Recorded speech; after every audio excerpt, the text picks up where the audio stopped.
We are back with the second video of the series. In this video, we will be putting the puzzles together to improve Queens transit. I'm recognizing there is a very strong engagement with the last topic of the video, and due to this being a series, I want to address some statements I believe which is too important before moving on to my perception of how the H could be improved. Now, the best thing to do right now is to sit back and relax, since I'll be taking my time in this video.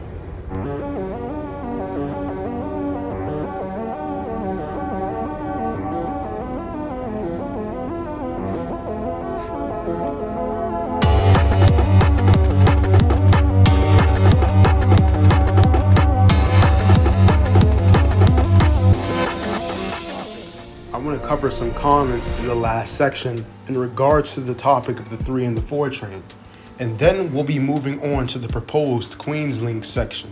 My fan base has grown rapidly since last year, actually leaving genuine comments instead of robots commenting every now and then with suspicious links that will get your information leaked.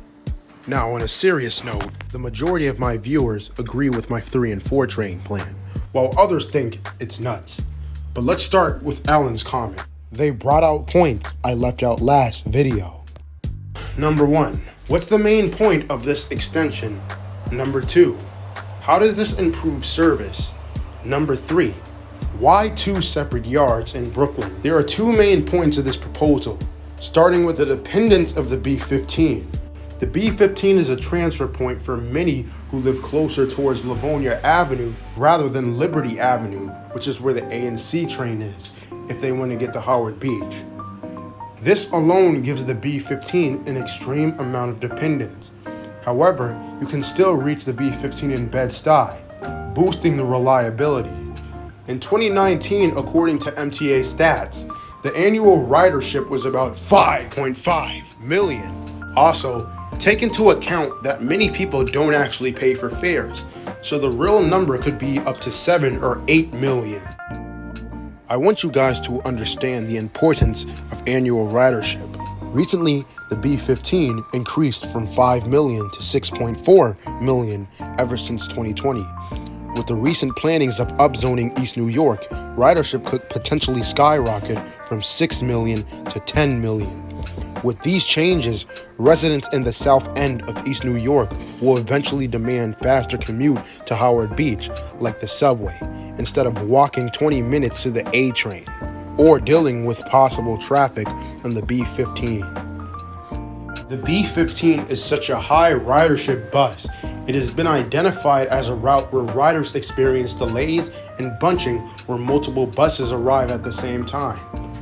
Another credible pro is the B15 has a significant portion around Linden Boulevard. Now, here's my take. If a bus is popular to the point where overcrowding happens nearly 24/7, there should be serious considerations for rapid transit to take over and replace the concurrent bus route, which is why I consider the 3 and 4 trains to run via Linden Boulevard in Brooklyn. The commute in Linden Boulevard would rather be converted to transit. The second point is not to just enhance access to Howard Beach from Brooklyn, but to enhance access from the outskirts of Queens.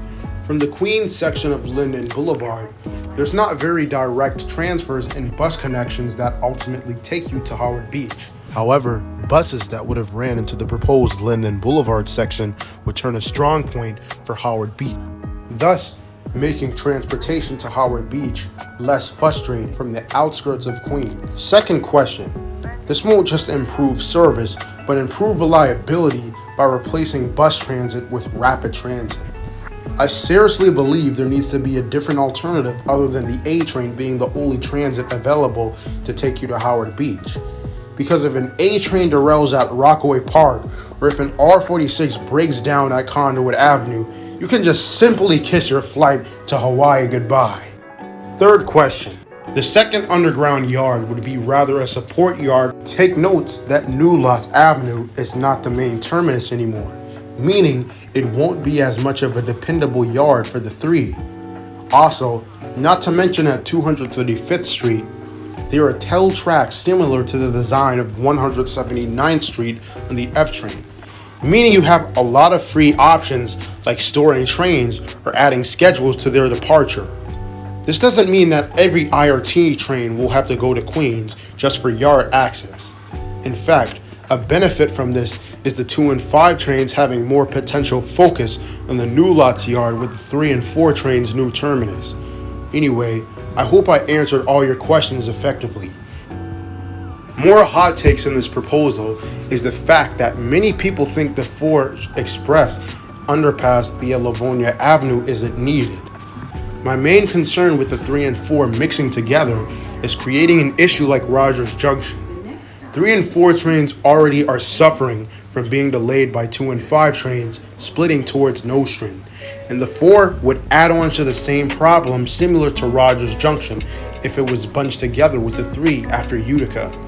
This setup could turn into a problem similar to the situation where the A and C is forced to run on the same tracks from Chambers Street to Hoyt-Schermerhorn Street, causing significant congestion and delays. Another reason some people oppose this is because of length concerns. However, there's a fallacy in this argument. For example, some proposals have been as long, if not longer, than the A train to Far Rockaway, and were still considered the norm, such as the Hillside Avenue extension to the New Hyde Park, which was a hot topic from the mid-1940s to the late 1970s along planning boards. To put it into perspective, the F train is just about 26 miles long. The proposed extension to New Hyde Park would have been roughly in an additional 7.5 miles at most, totaling approximately 35 miles. This would beat the A train by 4 miles and the 4 train to Cambria Heights by 2 miles. The only major reasons these extensions were never built were due to World War II and the subsequent fiscal crisis, not the length of the project. Another example is the possibility of extending the D to Co-op City. Take notes, the D is the 5th longest subway line. The 3 extra mile proposed extension would have added enough length to make it even the current F train's length. Another case is the proposed I&D Second Systems T train, which would have operated from Floyd Bennett Field, traveling via Utica and connecting to Fulton Street, then continuing onto its 2nd Avenue branch, and finally heading straight up toward the outskirts of the Bronx. This route would have been approximately 27 to 30 miles. Moving on. There are some comments that can understand my value as to why I don't trust the A being the only line available to take you to Howard Beach.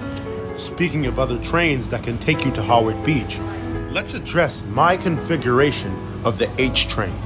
Now, the A needs some serious considerations for frequency support because the A train has horrendous headlines after splitting from the Liberty branch. Not only would the H train accompany the A throughout the entire Rockaway branch, but it would replace the unreliable Rockaway shuttle. The frequency boost would go from 20 to at least 10 minutes. Keep in mind the A will split up from the H after Aqueduct Racetrack, and you'd have to walk a block to transfer to the Liberty branch. Now, before continuing this proposal, let's take a look at the existing infrastructure of the Rockaway branch. This branch already has 4 tracks, meaning we can use this to our advantage and create an express and local system. But the question is, who's going to run local? This would result in the creation of a new bullet sign called the I train. The I train would basically be like the Queens version of the C train. The H will skip from Liberty Avenue to Jamaica Avenue. I'd personally want Catherine to announce the H and I train. Here's a brief concept. 101st Avenue, Atlantic Avenue, Jamaica Avenue. Now, you may think I'd add stations like Parkside, which is a known Rockaway branch station. However, my arrangements would be slightly different. For convenient bus connections, I'd place the 2 next local stations at Myrtle Avenue and Union Turnpike, making the next express station Metropolitan Avenue, Rego Park, after Metropolitan Avenue, Alderton Street, 65th Road. The next 2 stops would be Alderton Street and 65th Road. As for QBL, A massive change would be to convert 63rd Drive into an express station for the E and F transfer for the H and I trains. But here's where I think outside the box. I want to start with interlining the V train into Rockaway Branch before I continue on to the H train. This would be a slightly controversial terminal for the V, but I'd start the service at Canarsie and install CBTC on the V. Then after Atlantic Avenue, the V would switch to the J and Z lines to Broadway Junction. My reasoning for this is to activate J trains to run express from Myrtle Avenue to Broadway Junction. After Myrtle Avenue, the V train would repeat the exact format of the M all the way to Queens Boulevard. Perhaps even the F could be express at 6th Avenue. The V train would separate at 63rd Drive, transferring onto the Rockaway Branch with additional local service to support the I train. With the V train's intervention addressed, we can shift our focus back to the H and I trains. My next step is to propose the H and I into Bronx. However, I have two proposals that will benefit different neighborhoods, starting with option 1, making a connection via the Horace-Harding Expressway. The H and I trains would continue north into the direction of Bronx after Queens Boulevard, making one local stop of 108th Street. Due to this new Bronx proposal, this will result in the extension of the 7 train.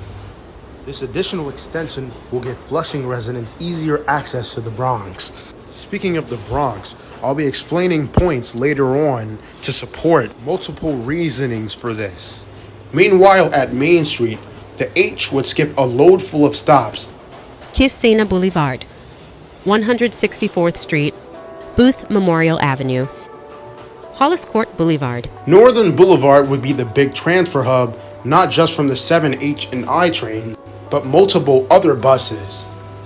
After Northern Boulevard, the H will continue its express route, skipping Francis Lewis Boulevard and 26th Avenue, stopping at Willets Point, Throggs Neck Bridge. Before discussing the H train's significance to the Bronx, I want to discuss how option 2 would be majorly different from 1. Instead of making a shot towards South Flushing, option 2 would rather prioritize the neighborhoods of Utopia and Jamaica Estates, which is slightly inspired by one of the comments in regards to a J train proposal to Oakland Gardens. The H and I trains will split up at Myrtle Avenue instead of Regal Park, while the V train remains the same. Regal Park would not be converted into an express station to save money. The H and I would meet up at Union Turnpike.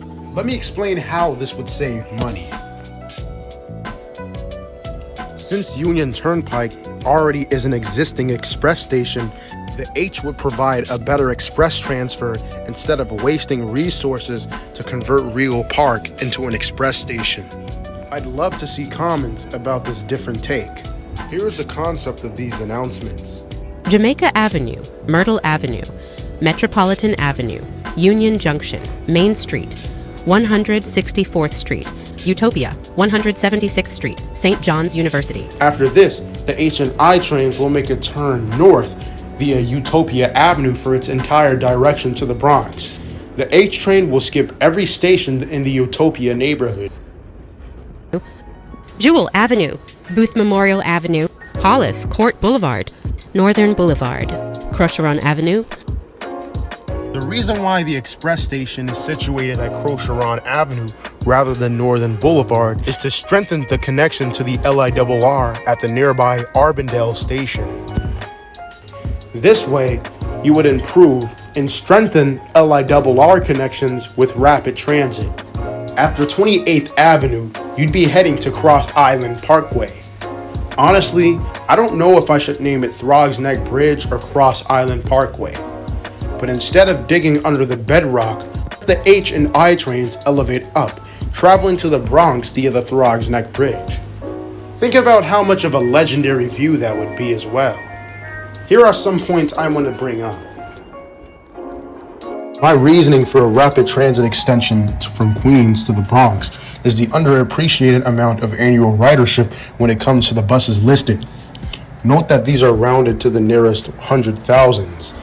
The most famous cross borough from Queens to Bronx is the Q44 Select Bus service, which has nearly 10 million annual riders.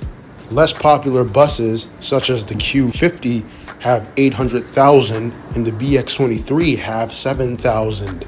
The sum and total of these borough crossing buses add up to nearly 12 million, which is a serious number. If the daily commute from Bronx to Queens is nearly 30,000, there needs to be serious considerations for rapid transit replacement. Due to similarities of the H and Q44, this would entice Q44 riders to transfer into the H train for faster commute.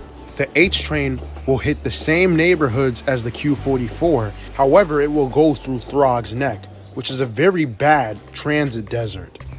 I'd like to see your thoughts on this. After the H and I cross boroughs, the next stop will be Randall-Tremont Avenues. Eventually stopping at Randall-Tremont Avenues. After Randall-Tremont Avenues, the following stations will be Looknair Boulevard, Waterbury Avenue, Middletown Road, with the next stop being Pelham Bay Park. While the H skips all of those stations, it will stop at Pelham Bay Park for a convenient transfer to the 6. After Pelham Bay Park, the H and I trains will continue west via Gun Hill Road, becoming a crosstown line with the same express system. Allerton Avenue, Esplanade, Boston Road, Bronxwood Avenue, White Plains Road, Putnam Place, Jerome Avenue, Broadway. The H train will prioritize stations that directly intersect with other train lines, such as the 5, 2, 4, and 1 trains. I believe the credibility of the Rockaway branch can be improved if it has an additional extension to the Bronx. The ridership of the Q44 could be turned into faster potential on the H and I trains. We already have a subway line that goes from Brooklyn to Queens without intersecting to Manhattan. So why not propose the same system for Bronx and Queens? I know this has been quite a long video. Once again, feel free to comment any question. I appreciate you giving me 15 minutes of your attention. Which option was better? Option 1 or option 2? We will be diving deeper on into more tunnels. Until then, the next stop awaits.